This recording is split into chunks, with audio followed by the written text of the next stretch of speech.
अस्सलाम वालेकुम स्टूडेंट्स, कैसे हैं आप सब लोग। उम्मीद है खैर आफियत से होंगे। और आप लोगों को लास्ट लेक्चर में जो टॉपिक हम लोगों ने स्टार्ट किया हुआ था वो लाइट की फ्लक्चुएशन की वजह से उसे कंटिन्यू कर सके थे। अब उसी को ही आगे कंटिन्यू करते हैं, जहाँ तक हम पहुँच चुके थे उससे आगे जो है वो लेके चलते हैं। और आप लोगों को याद हो तो हम लोगों ने स्ट्रक्चर जो है ना, नेटवर्क का स्ट्रक्चर जो है वो डिस्कस कर रहे थे, जिसमें हमने क्लाइंट सर्वर और पीयर टू पीयर जो है ना उसको डिस्कशन में लाया हुआ था। अब पीयर टू पीयर डिस्कशन करने के बाद आपके पास कुछ टाइप्स ऑफ सर्वर जो है ना वो हम डिस्कस करने वाले थे, जिसके अंदर आपके पास प्रिंट सर्वर था। प्रिंट सर्वर असल में ना हमारे पास प्रिंटिंग टास्क को परफॉर्म करता है। ठीक है, इसके एग्जांपल कुछ ये है कि अगर मैं आप लोगों के सामने कुछ थोड़ी बहुत चीज़ें जो है वो ओपन करूं तो आप लोग देखें यहाँ पे एक ऐसा सर्वर है जो टोटल किसको मैनेज कर रहा है, आपके पास प्रिंटिंग टास्क को मैनेज कर रहा है। ठीक है, उसे हम क्या नाम देंगे, आपके पास प्रिंट सर्वर का जो है वो नाम दिया जाता है। जैसे यहाँ पे आप लोगों के पास देखें कि ये सर्वर जो है वो मेंटेन किया गया है। ठीक है, ये प्रिंटर से प्रिंट जो है ना वो आपके पास हम ले सकते हैं। तो जो भी कमांड्स वगैरह दी जा रही हैं वो आप लोगों के पास सर्वर की मदद से क्या किए जाते हैं, प्रिंटर को मैनेज करते हुए प्रिंट करके हमें दी जा रही है। यानी कि ऐसा सर्वर जो सिर्फ प्रिंटिंग को मैनेज करता है उसे प्रिंट सर्वर कहते हैं। ऐसा सर्वर जो फाइल्स को मैनेज करता है उसे हम फाइल सर्वर कहते हैं। ऐसा सर्वर जो ईमेल को हैंडल करता है उसे हम क्या कहते हैं, ईमेल सर्वर का नाम देते हैं। फॉर एग्जांपल जी, ईमेल जो है ना वो किस सर्वर के थ्रू आएगी, किसके थ्रू जाएगी, किस टाइम जाएगी, तो ये सारी चीज़ें मैनेज करना किसका काम है, आप लोगों के पास ईमेल सर्वर का जो है ना वो आपके पास काम हुआ कर। जैसे ये फाइल सर्वर की एक एग्जांपल है, ये समझ लें कि सपोज दैट कि ये दरमियान में एक आपके पास क्या है, सर्वर पड़ा हुआ है, इसके सिस्टम में ढेर सारी फाइल्स पड़ी हुई हैं। तो ये सारे क्लाइंट्स हैं जो इस सर्वर से क्या कर रहे हैं, आपके पास फाइल्स को रिसीव कर सकते हैं। तो एक और चीज़ भी आ जाती है, जैसे एक ये एग्जांपल अवेलेबल है फाइल सर्वर की, ये मेन सिस्टम है जिसे सर्वर कह रहे हैं, बाकी सारे क्लाइंट्स हैं। तो इस सर्वर से वो क्या कर सकते हैं, फाइल्स को ले सकते हैं। और ये सर्वर जो है वो आपके पास 24 घंटे क्या रहेगा, रनिंग फॉर्म में रहेगा। सेम ऐसे ही अगर हम बात करें ईमेल सर्वर की, ठीक है, अब ईमेल सर्वर हमारे पास वो होता है, जैसे मैंने पहले कहा जी, ऐसा सर्वर है जो ईमेल को मैनेज करता है, ईमेल को कंट्रोल करेगा, ईमेल जो है ना उसको हैंडल करेगा। तो उसे हम क्या कहेंगे, ईमेल सर्वर का नाम दिया जाता है। जैसे यहाँ पे आप लोगों के पास देखें, ये हम लोगों ने कोई भी ईमेल वगैरह सेंड करनी है तो वो आप लोगों के पास जो है ना वो एक सर्वर की मदद से ही सेंड होगी। और वो सर्वर जो है वो एक प्रोटोकॉल इस्तेमाल कर रहा है, सिंपल मेल ट्रांसफ़र प्रोटोकॉल, जिसका काम ये होता है कि मेल्स को ट्रांसफ़र करना, सेंड या फिर रिसीव करना। उसके बाद डिसाइड करवाना जी किस पोर्ट के थ्रू वो सेंड होगी, कब सेंड होगी, किस लोकेशन पर सेंड होगी। तो ये सारी चीज़ें मैनेज करना किसका काम है, आप लोगों के पास है ईमेल सर्वर का काम है। जैसे ये फॉर एग्जांपल एक एग्जांपल ये है जिसमें आप लोगों के सामने ये देख लें, एक सर्वर अवेलेबल है जो कि ईमेल को हैंडल करने में हमारे पास क्या कर रहा है, हेल्प कर रहा है। तो ये आपके पास डिफरेंट किस्म के सर्वर्स हैं जो डिफरेंट तरह के काम को अंजाम देते हैं।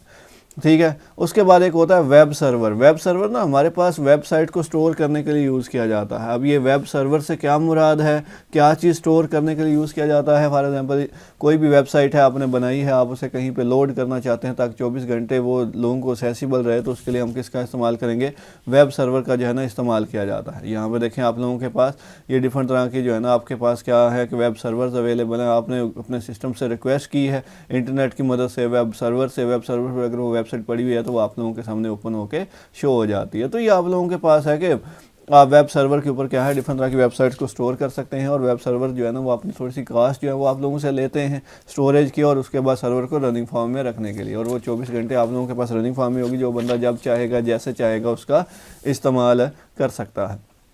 ठीक है, ऐसा नहीं होगा कि सर्वर आपके पास रिस्पॉन्स ही ना करे, नहीं, बल्कि सर्वर जो है ना स्पेशली जो वेब सर्वर होता है वो 24 घंटे रनिंग फॉर्म में होता है, जिसके अंदर ढेर सारी वेबसाइट जो पड़ी होती हैं। बंदे को जब ज़रूरत पड़ती है उस वेब सर्वर से वो क्या करता है, गूगल क्रोम की मदद से, ठीक है, या फिर आपके पास गूगल क्रोम कहते हैं, ये जो आपके पास वेब ब्राउज़र है जो मैं यूज़ कर रहा हूँ, दैट मीन्स गूगल क्रोम, इसकी मदद से ये काबिल करता है कि आपके सामने वेबसाइट को ऐसे इस तरह से ओपन किया जाए कि आपको वो समझ आ सके कि आपने क्या ओपन किया हुआ है। उसके अलावा अगर यहाँ पर गूगल की बात करें तो वो बेसिकली एक सर्च इंजन होता है। अगर आपने कोई भी क्यूरी सर्च करनी है, जैसे यहाँ पे कोई भी टॉपिक, कोई भी चीज़ मैं सर्च करता हूँ तो यहाँ पे मैं उसके बारे में सारे वो एक कीवर्ड जो है वो लिख देता हूँ और उसके बारे में सारी इन्फॉर्मेशन मुझे मिल जाती है। तो ये आप लोगों के पास डिफरेंट तरह के सर्वर्स अवेलेबल हैं जो आपके पास डिफरेंट तरह की फैसिलिटीज़ आप लोगों को दे रहे हैं। अब वेब फिल्टर है, वेब फिल्टर ना असल में ये सिक्योरिटी मैयर्स होते हैं, सर्विलेंस सॉफ्टवेयर हो गए, वेब फिल्टर्स हो गए, प्रॉक्सी सर्वर्स हो गए। ये आप लोगों के पास ना ट्रैफिक को मॉनिटर करने के लिए यूज़ किया जाता है, कौन सा बंदा क्या इस्तेमाल कर रहा है, कब इस्तेमाल कर रहा है, कितने मकसद के लिए इस्तेमाल कर रहा है, कहाँ पर डेटा अपलोड कर रहा है, कहाँ से डाउनलोड कर रहा है। ये सारी चीज़ें चेक एंड बैलेंस रखने के लिए आपके पास वेब फिल्टर या सर्विलेंस सॉफ्टवेयर जो है ना वो यूज़ किए जाते हैं। उसके अलावा यहाँ तक कि कीबोर्ड जो है वो आप लोगों के पास कीबोर्ड से कौन कौन से बटन प्रेस किए गए हैं, किस बंदे ने कौन से बटन प्रेस किए हैं, ये भी की स्ट्रोक कैप्चरिंग सॉफ्टवेयर होते हैं जो आप लोगों के पास कीबोर्ड से भी आइडेंटिफाई करके दे रहे होते हैं कि अच्छा इस बंदे ने ये बटन जो है ना प्रेस किए हैं। उसके बाद यहाँ तक कि ये जो डेटा सेंड या रिसीव हो रहा होता है इसे भी चेक किया जाता है कि उसके अंदर कोई ऐसी चीज़ तो नहीं है जो आप लोगों के पास वायरस का बन सकती है या कोई इलीगल तो नहीं है। तो ये आप लोगों के पास पैकेट स्नीफर्स वगैरह होते हैं।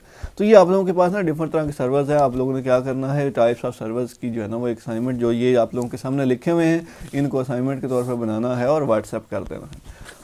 अब आगे बढ़ते हैं हमारे टॉपिक, जो मेन टॉपिक है आज का, ये तो प्रीवियस थोड़ा सा रह गया था लाइट जाने की वजह से। अब हम आगे जो है ना वो बढ़ते हैं और वो हमारे पास जो टॉपिक है वो है टोपोलॉजी के एलिमेंट।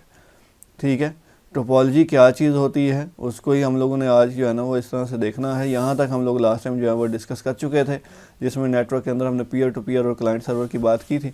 अब यहाँ पे टोपोलॉजी कहते हैं physical arrangement of connected devices, यानी कि ढेर सारी डिवाइसेस उनको किस तरह से अरेंज किया गया है। ठीक है, और अरेंजमेंट की वजह से आपके पास डिफरेंट तरह के फैक्ट्स आते हैं। अगर अरेंजमेंट अच्छी तरीके से कर दी जाए तो परफॉर्मेंस ज़्यादा हो जाती है। आपके पास नेटवर्क का साइज़ के ऊपर भी बेस करके अरेंजमेंट बनाई जाती है। कई दफ़ा आप देखेंगे कि आपके पास अगर कंप्यूटर्स की तादाद ज़्यादा होगी तो वो आपके पास कम्युनिकेशन स्लो डाउन हो जाएगी और यहाँ तक कि आपके पास यहाँ पे कोलिजन की डिटेक्शन भी हो सकती है। अगर दो कंप्यूटर एट ए टाइम आप देखेंगे, एक टोपोलॉजी ऐसी आएगी जिसमें एक कंप्यूटर से दो कंप्यूटर से at a time message send कर सकते हैं, दो से ज़्यादा नहीं सेंड कर सकते, कम्युनिकेशन नहीं कर सकते। और अगर दो से ज़्यादा करेंगे तो कोलिजन अकर हो जाएगी, जब कोलिजन अकर होगी तो कोई और कम्युनिकेशन नहीं कर सकता। तो इसी कंसेप्ट के ऊपर ये टोपोलॉजी वाला टॉपिक अवेलेबल है, physical arrangement of connected devices. वो डिफरेंट तरह की अरेंजमेंट आप लोगों के सामने आएंगी और वो आप लोगों को फिर हेल्प करेंगे चीज़ों को अंडरस्टैंड जो है वो करने के लिए। तो सबसे पहले हम जो अरेंजमेंट देख लेते हैं वो हम लोग एक बस टोपोलॉजी जो है ना उसकी बात कर लेते हैं। अब ये देखिएगा ज़रा बस टोपोलॉजी जो है वो किस तरह से होती है, क्या काम करती है, कैसे देखने में नज़र आती है। तो ये that one is the bus topology. तो ये आप लोगों के पास देखें एक मेन सेंट्रल वायर है जिसे हम बस का नाम देते हैं। ठीक है, ये देखें आपके पास ये ज़्यादा क्लियर है। और हर एक बस के, ये जो बस है उसकी सेंट्रल वायर के एंड पे क्या है, टर्मिनेटर्स हैं। अब यहाँ से ये कंप्यूटर आपस में कनेक्टेड हैं, ये आपस में कम्युनिकेट कर सकते हैं। तो पहला कंप्यूटर जिसने कम्युनिकेशन करनी होगी वो क्या करेगा, डेस्टिनेशन का एड्रेस और साथ में मैसेज ट्रांसमिट करेगा। वो इस रास्ते से होता हुआ कहाँ तक पहुँचेगा, रिसीवर के पास। लेकिन वही बात आ जाती है, यहाँ पे एड्रेस है तो जिसके साथ एड्रेस मैच होगा वही रिसीव करेगा, उसके अलावा दूसरा रिसीव नहीं करेगा। ठीक है, लेकिन यहाँ पे इस बस के ऊपर एट ए टाइम एक ही डेटा जो है वो एक ही सिस्टम का जो डेटा है वो ट्रैवल कर सकता है, या एक ही मैसेज जो है वो ट्रैवल कर सकता है। अगर कोई और ट्रांसमिट करने की कोशिश करेगा, अगर ये बस फ्री नहीं है तो वो ट्रांसमिट नहीं कर पाएगा। लेकिन बाई चांस अगर ऐसा हो जाता है कि इस मिस के ऊपर दो सिस्टम का डेटा आ जाएगा तो वो आपस में कोलाइड कर जाएगा, जिसकी वजह से आपके पास कोई और सिस्टम ट्रांसमिशन नहीं कर पाएगा। लेकिन इसको मज़ीद आगे बढ़ाने से पहले आप लोगों के पास कुछ और चीज़ें जो है ना वो यहाँ पे मैं ऐड करता जाऊँ कि आप लोगों के पास कुछ टर्म्स हैं जो आप लोगों के पास आगे जो है ना वो यूज़ होने वाली हैं, जिसके अंदर एक है पैकेट्स। पैकेट का मतलब ये होता है कि जो बड़ा मैसेज है उसको हिस्सों में तकसीम कर दें। ठीक है, और हर एक हिस्से को एक नंबर असाइन कर दें, उसे क्या कहते हैं, सीक्वेंस नंबर का नाम देते हैं या फिर पैकेट नंबर का। ठीक है, और पैकेट्स हमेशा कहाँ पे क्रिएट होते हैं, जब डेटा जिसने सेंड करना है वो आपके पास जो है ना वो पैकेट्स बनाता है। लेकिन जब जो बंदा रिसीव करने वाला है वो क्या करेगा, उन पैकेट्स को जोड़ेगा, उसे रीअसेंबल कहते हैं। उसके बाद पैकेट के अंदर क्या होता है, पैकेट का हेडर होता है जिसमें आपके पास सेंडिंग एंड रिसीविंग एड्रेस होता है कि भेजा किसने है और किसको भेजा है, वो एड्रेस इसके अंदर पड़ा होता है। उसके बाद आप लोगों का पैकेट पेलोड है। पैकेट पेलोड का मतलब ये है कि आपके पास जो डेटा है उसके अंदर उसका साइज़ क्या है, उसके कितने पैकेट्स बनाए गए हैं, एक्चुअल डेटा कितना है, ये आपके पास पैकेज पेलोड होता है। और आपने देखा होगा कभी कम्युनिकेशन होती है तो कभी भी आपके पास करप्ट मैसेज नहीं आता, कभी भी आपके पास कोई रॉन्ग मैसेज नहीं आता, आपके पास वही मैसेज आएगा जो असल मैसेज है। ऐसा मैसेज नहीं आएगा कि पहले उसकी फॉर्म और थी, बाद में रास्ते में किसी प्रॉब्लम की वजह से उसकी फॉर्म हो रही है, ऐसी कोई इशू इसके अंदर पेश नहीं आता। इसलिए कहा जाता है कि कम्युनिकेशन के अंदर आपके पास एरर वगैरह को भी कंट्रोल किया जाता है ताकि मैसेज जो है वो डिलीवर हो, लेकिन एरर फ्री डिलीवर हो। इसमें देखिए हम बस की बात कर रहे थे, इसमें वो आपने देखा वो एक सिंगल लीनियर बस थी जिसमें सारे नोड उसी के साथ कनेक्टेड थे। वो नोड कहते हैं वो कंप्यूटर जो नेटवर्क का हिस्सा है। ठीक है, हर एक बस के एंड पे आपने टर्मिनेटर्स देखे होंगे। इसको बनाना आसान है, इसको मेंटेन रखना आसान है, छोटी छोटी केबल्स चाहिए होती हैं, लेकिन एट ए टाइम सिर्फ एक ही कम्युनिकेशन हो सकती है। तो इसकी वजह से अगर कंप्यूटर्स की तादाद ज़्यादा है तो ये स्लो डाउन हो जाता है। और टाइम के साथ साथ ये भी हो सकता है कि क्रैश भी हो जाए। लेकिन कब क्रैश हो जाए, जब ये आपके पास मेन केबल ख़राब हो जाती है ना, तो ये ओवरऑल ख़राब हो जाता है। लेकिन अगर एक कंप्यूटर ख़राब हो जाए तो उससे कोई फ़र्क नहीं है। तो ये आप लोगों के पास एक टोपोलॉजी है, that one is the bus topology. ये एक अरेंजमेंट है। अब इस अरेंजमेंट के बाद जो दूसरी अरेंजमेंट है उसकी तरफ बढ़ते हैं। अब वो जो दूसरी अरेंजमेंट है वो हमारे पास कौन सी है, स्टार की अरेंजमेंट है।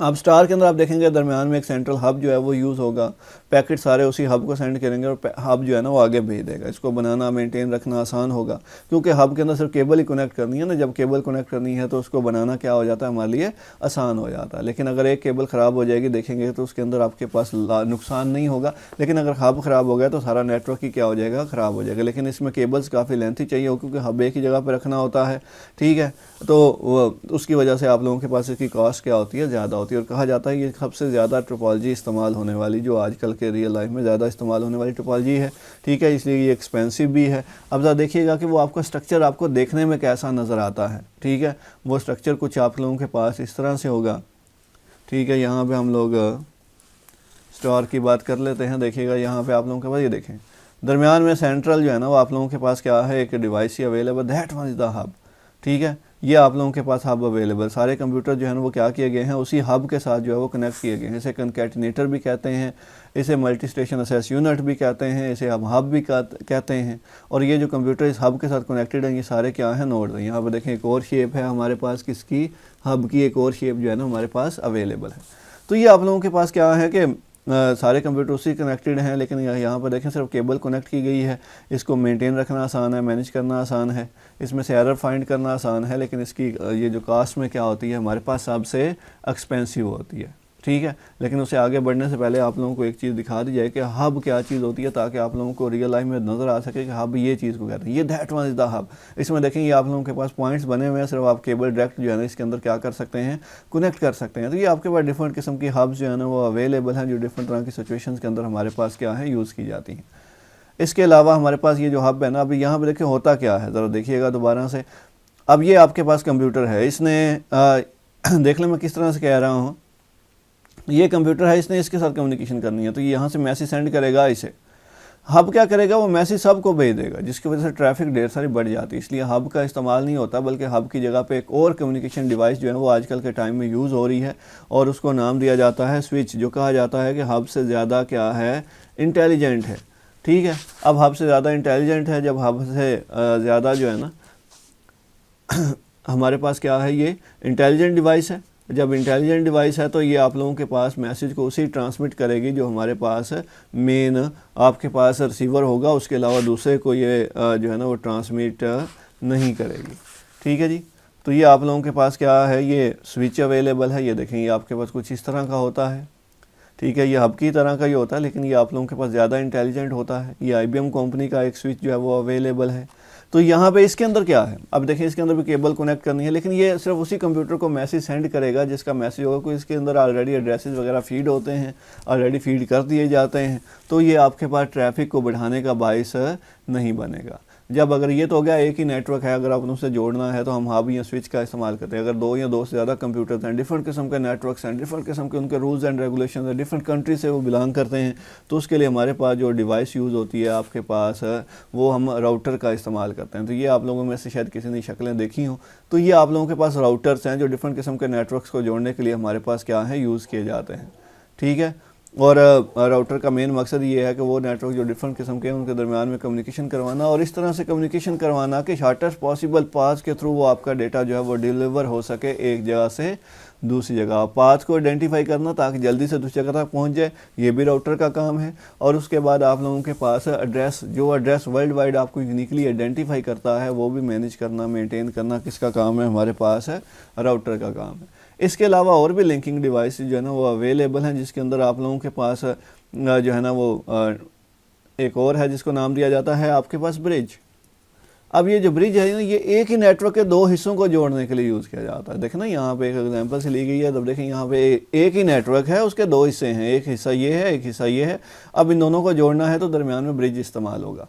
अब ये होता क्या है कि सबसे पहले जो आप लोगों के पास है, अगर एक हिस्से में ही मैसेज ट्रैवल करना है, जैसे इस हिस्से में मैसेज रहना है, तो ये फिर ब्रिज का इस्तेमाल नहीं होगा। होता क्या है, यहाँ से अगर इस हिस्से ने मैसेज कम्युनिकेशन करनी है ना, आपने डेटा ट्रांसमिट करनी है, तो यहाँ से क्या होगा, पहले मैसेज इसके पास जाएगा, यहाँ से ब्रिज के पास पहुँचेगा। अगर ब्रिज को लगेगा कि मैसेज उसी हिस्से का है तो वापस उस सिस्टम तक पहुँचा दिया जाएगा। लेकिन अगर वो दूसरे हिस्से का है तो आगे ब्रिज से ट्रांसफ़र होकर दूसरे हिस्से में पहुँचा जाएगा, और दूसरे हिस्से से वो जो रिसीवर है वहाँ तक वो मैसेज पहुँच जाएगा। लेकिन यानी कि यहाँ बात सिर्फ ये है कि एक ही नेटवर्क के दो हिस्सों को जोड़ना है तो ब्रिज का इस्तेमाल होगा, और हिस्से कहते हैं सेगमेंट को।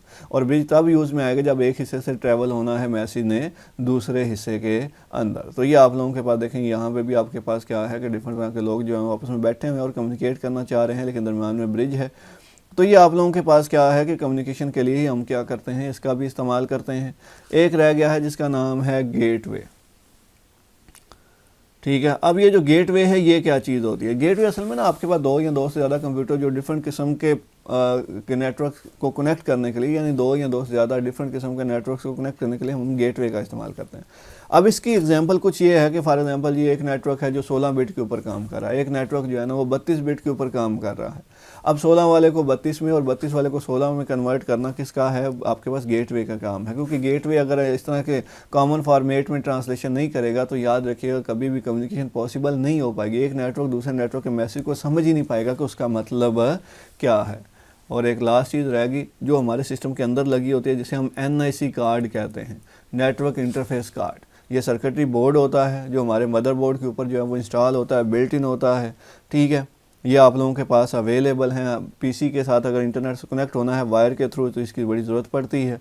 ये बिल्ट इन हमारे सिस्टम में आजकल लगे हुए हैं। लैपटॉप के अंदर ये वायरलेस सिग्नल वाईफाई जो है ना, आप लोगों के पास कार्ड्स होते हैं जिन्हें हम वायरलेस कार्ड्स का नाम देते हैं। ठीक है, जो वाईफाई के सिग्नल्स को रिसीव कर रहे हैं, जैसे यहाँ पे मेरे पास मेरे सिस्टम में भी ये जो कार्ड जो है ना वो लगा हुआ है, जो ये वाईफाई के सिग्नल क्या कर रहा है, रिसीव कर रहा है।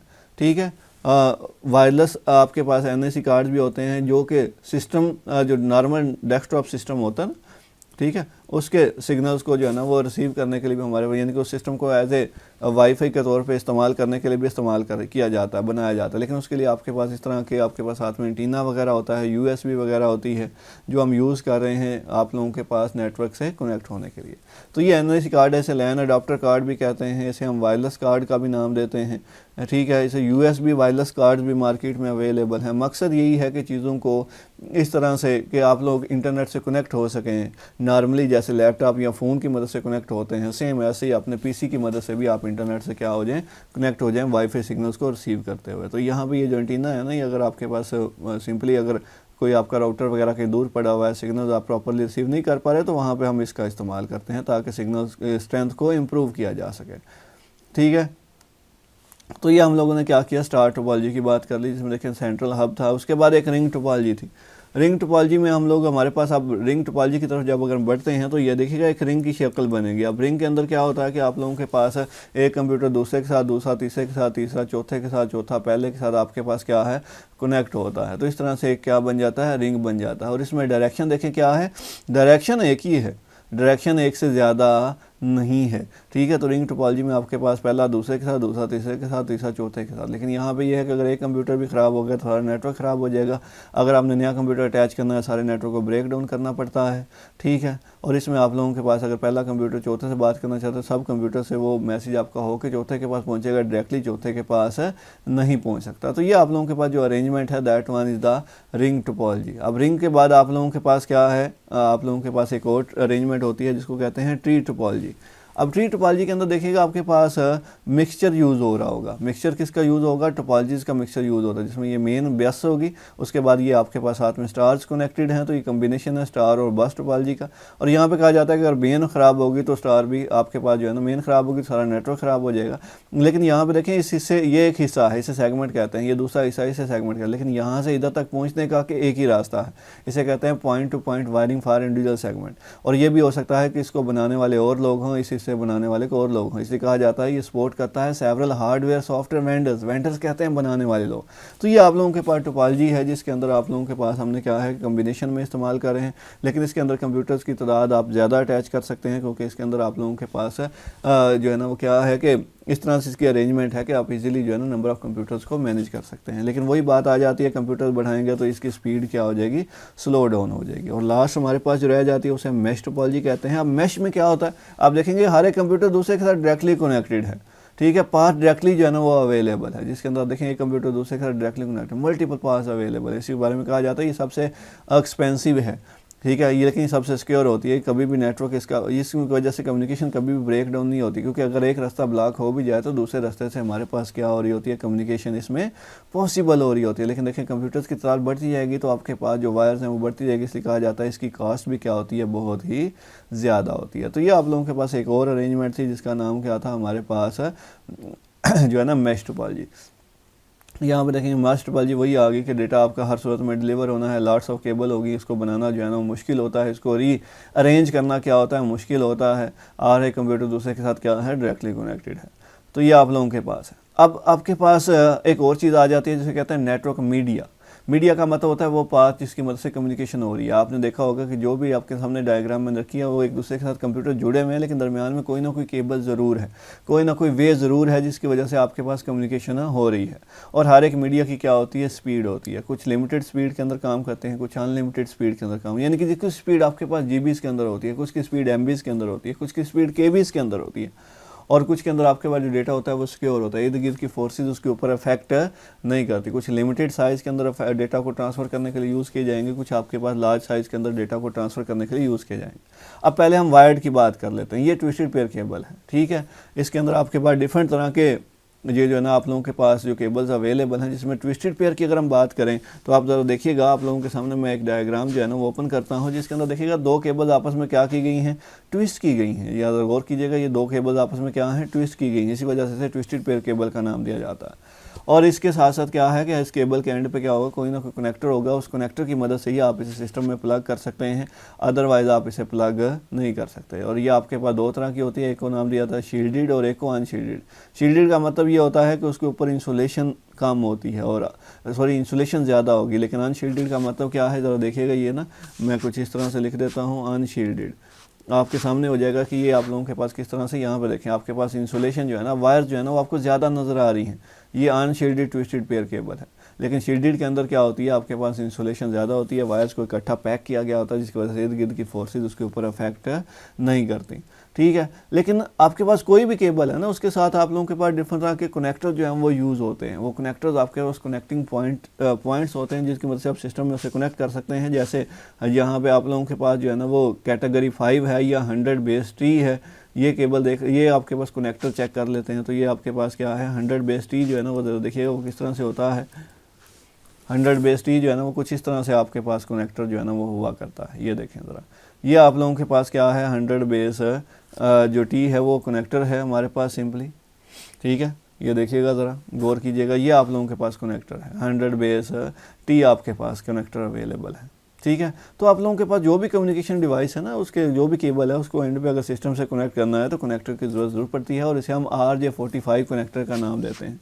अब तो देखिएगा कैटेगरी 5 जो है ना वो कैसा नज़र आता है, ठीक है। कैटेगरी 5 केबल, ये आप लोगों के पास एक केबल है जिसे कहा जाता है कैटेगरी 5। ये कहा जाता है कि नॉर्मली यूज़ होती है, ये स्पीड में भी अच्छी होती है, इर्द गिर्द की फोर्सेज भी इसके ऊपर अफेक्ट नहीं करती, लेकिन है ये ट्विस्टेड पेयर केबल, ठीक है। सेम ऐसे ही आपके पास कैटेगरी 6 जो है ना वो केबल है।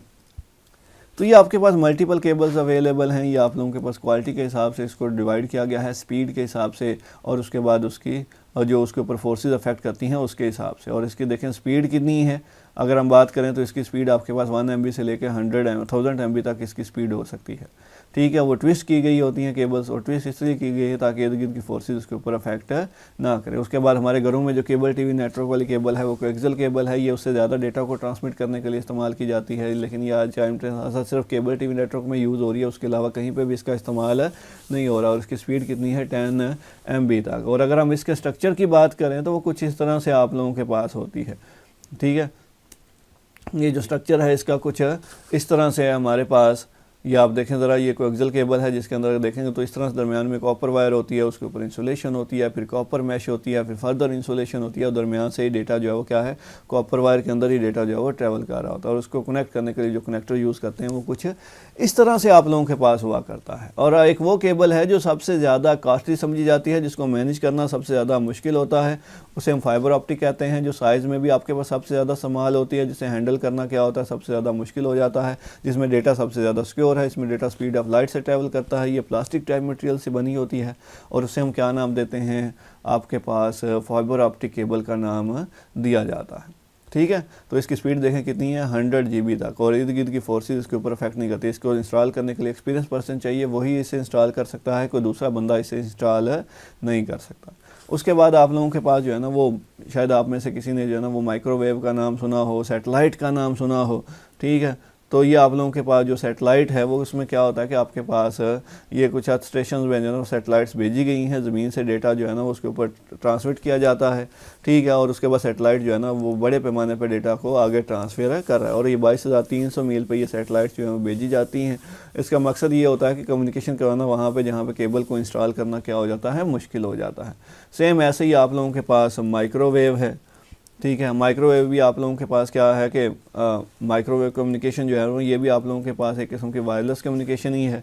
इसके अंदर भी आप लोगों के पास देखेंगे खंबे काफ़ी ज़्यादा जो है ना ऊंचे लगाए जाते हैं, 20 से 30 माइल्स पे वो खंबे लगे होते हैं, और इनके सिग्नल स्ट्रेट लाइन में ट्रैवल करते हैं, और इसी वजह से ताकि वो इर्द गिर्द की फोर्सेज या फिर रास्ते में किसी से ना टकराएं, इसलिए काफ़ी ऊंचे डिस्टेंस पे लगाए जाते हैं ताकि कम्युनिकेशन हो सके। तो ये आप लोगों के पास क्या है, माइक्रोवेव कम्युनिकेशन। ये जो स्ट्रेट लाइन की मैं बात कर रहा हूँ, इसे हम लाइन ऑफ साइट जो है ना वो नाम देते हैं, ठीक है। तो ये आप लोगों के पास एक और कम्युनिकेशन जो है ना वो अवेलेबल है, that one is the microwave communication, that जो यूज़ कर रही है लाइन ऑफ साइट। उसके अलावा आप लोगों के पास ब्लूटूथ है, जिसमें आप पेयरिंग कर रहे होते हैं, पेयरिंग करने के बाद आप कम्युनिकेशन कर रहे होते हैं। आप लोग मोबाइल फ़ोन कम्युनिकेशन जो है वो हो रही होती है। अब मोबाइल फ़ोन में भी आपने देखा होगा कि आपके इर्द गिर्द जो है ना वो क्या है कि खंबे लगे हुए हैं, वो एक खंबा जो है ना ये इस तरह से आप लोगों के पास जो है ना कम्युनिकेशन हो रही है। ये आपके पास डिफरेंट तरह के खंबे लगे हुए हैं। इसके अंदर क्या किया जाता है कि मोबाइल फ़ोन एक खंबे से आपके सिग्नल दूसरे खंबे पर, दूसरे से तीसरे खंबे पर ट्रांसफ़र कर रहे होते हैं, और ये भी आपके पास रेडियो सिग्नल्स का ही इस्तेमाल कर रहे हैं कम्युनिकेशन को करवाने के लिए, सिग्नल्स को एक जगह से दूसरी जगह ट्रांसफ़र करने के लिए। लेकिन इसको भी कंट्रोल करने के लिए डिफरेंट तरह के कंट्रोल यूनिट्स बनाए गए हुए हैं, ताकि उन्हें पता हो कि किस तरह से कम्युनिकेशन करनी है, कैसे स्विचिंग करनी है एक खंबे से दूसरे खंबे की तरफ। तो ये आप लोगों के पास ना डिफरेंट तरह की कम्युनिकेशन है, इसमें गाइडेड भी है, और इसमें हमारे पास दूसरी क्या है, अनगाइडेड है। यहाँ तक उम्मीद है कि आप लोगों को बातें कुछ समझ आ गई होंगी, ठीक है। अब ऑब्वियस ही बात है, जो भी टेक्नोलॉजी होती है उसके साथ में एडवांटेज एंड डिसएडवांटेज ज़रूर होते हैं।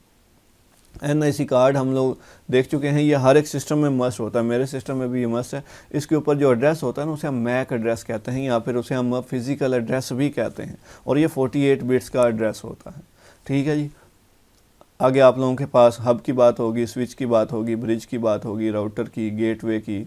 आगे केबलिंग की हम बात कर चुके हैं, जिसमें डिफरेंट तरह की केबल्स हैं जो ना, उसमें आप लोगों के पास डिफरेंट तरह के जो कनेक्टर जो हैं वो यूज़ हो रहे हैं। वो जो मैं आप लोगों को दिखा रहा था वो बेसिकली यही आप लोगों के पास कनेक्टर्स हैं, जो डिफरेंट तरह की फैसिलिटीज़ जो है ना वो आप लोग, यानी कि डिफरेंट तरह की जगह पे आप यूज़ कर सकते हैं उसे कनेक्ट करना। ज़्यादातर हम RJ45 कनेक्टर ही उसी का ही इस्तेमाल करते हैं, ठीक है। और इथरनेट केबल जो है वो आप लोगों के पास 100 से 500 मीटर तक जो है ना वो आप लोगों के पास इस्तेमाल होती है। तो देखिएगा वो इथरनेट केबल होती कौन सी है, ठीक है। इथरनेट केबल आपके पास ना कुछ इस तरह से केबल हुआ करती है, ठीक है। ये केबल आप में से कई लोगों ने देखी होगी, ये that one is the Ethernet cable, ठीक है जी। अब ये आप लोगों के पास जब भी कम्युनिकेशन होती है, या आप लोगों ने जो भी टोपोलॉजी देखी है उसके अंदर आप लोगों के पास इन्हीं तरह की केबल्स का इस्तेमाल होता है, ठीक है। उसके बाद आप लोगों के पास सेंडिंग एंड रिसीविंग होनी है, तो लाजमी बात है कोई ना कोई मीडियम ज़रूर है, चाहे वो गाइडेड है चाहे वो अनगाइडेड है, कम्युनिकेशन तभी पॉसिबल है, अदरवाइज़ कम्युनिकेशन होना पॉसिबल नहीं है, ठीक है। उसके बाद हम लोगों ने कहा जी वो आप लोगों के पास बस टोपोलॉजी हम लोग डिस्कस की, जिसमें कहा जी एट ए टाइम अगर दो कंप्यूटर आपस में कम्युनिकेट कर जाएंगे तो क्या होगा, कोलिजन हो जाएगी, जिसकी वजह से और कोई ट्रांसमिट नहीं कर पाएगा। इसलिए आप लोगों के पास कुछ और कंसेप्ट जो है वो इंट्रोड्यूस करवाए गए थे, जिसका नाम था टोकन रिंग, जिसमें पूरे नेटवर्क में एक ही टोकन था, जिसके पास टोकन होता है वही कम्युनिकेशन करता है, दूसरा कम्युनिकेशन नहीं करता। असल में हमारे पास ये जो इथरनेट केबल है ना, ये इथरनेट प्रोटोकॉल्स का इस्तेमाल करते हैं। प्रोटोकॉल्स कहते हैं वो रूल्स एंड रेगुलेशन जिसकी बेस पे दो पार्टीज आपस में एग्री होती हैं और उसके बाद डिसाइड करती हैं कि हमने आपस में कम्युनिकेट करना है या फिर कम्युनिकेशन नहीं करनी, ठीक है। उसके अलावा फास्ट इथरनेट अवेलेबल है, ये आप लोगों के पास फास्ट डेटा को ट्रांसमिट करने की ये न्यू वर्जन है, इसमें आपके पास 100 MB तक जो है ना वो डेटा ट्रांसफ़र हो सकता है। और इसके लिए आपको क्या चाहिए, कम्युनिकेशन डिवाइस कौन सी चाहिए जी, आपके पास स्विच चाहिए हमारे पास, ठीक है। उसके बाद गीगाबिट इथरनेट है, इसके अंदर 1 से लेकर 10 GB तक डेटा ट्रांसफ़र किया जा सकता है। और इसमें देखें केबल कौन सी आपको रिक्वायर्ड है, फाइबर ऑप्टिक केबल है या कैटेगरी 5 केबल जो है ना वो रिक्वायर्ड है। और ये वहाँ पे इस्तेमाल होता है जहाँ पे डेटा ज़्यादा है, यानी कि वीडियो डेटा जो है ना उसका साइज़ ज़्यादा होता है, तो वहाँ पर हम इसका इस्तेमाल करते हैं जहाँ पे है बैंडविड्थ बहुत ज़्यादा यूज़ हो रही है। उसके बाद टोकन रिंग है, टोकन रिंग आप लोगों के पास सेम ऐसे ही है, कम्युनिकेशन के लिए यूज़ होता है। ये भी एक किस्म का प्रोटोकॉल ही है कि पूरे मीडियम में पूरे आपके पास एक रिंग के अंदर क्या होगा, जैसे रिंग टोपोलॉजी है ना, उसके अंदर पूरे में एक ही टोकन होगा।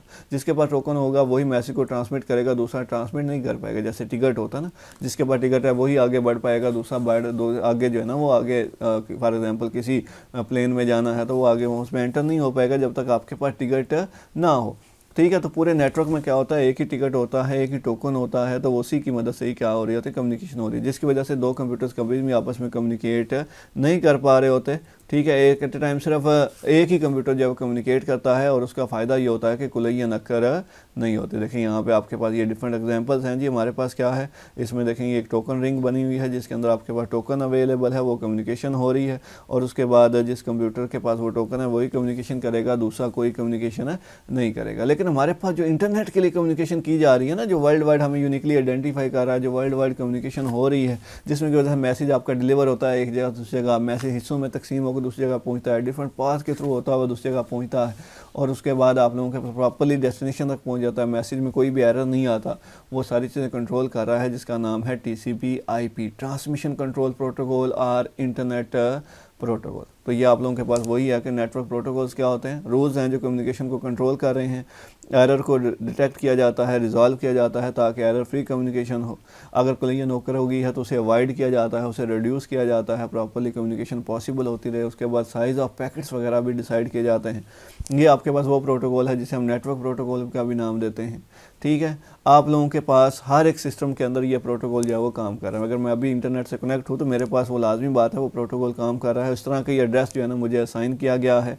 ठीक है, और इसके लिए आपके पास क्या है, डायनामिक खास कॉन्फ़िगरेशन प्रोटोकॉल होता है, जिसमें आपके पास जो एड्रेस है अगर आपके पास वो बार बार हो सकता है चेंज हो जाए और वो एड्रेस हर दफ़ा आपको नया असाइन हो। लेकिन हमारे पास ईवो वगैरह के अंदर हर दफ़ा सेम एड्रेस ही हमें असाइन होता है जो ईवो की डिवाइस के ऊपर आपके पास प्रिंट किया गया होता है।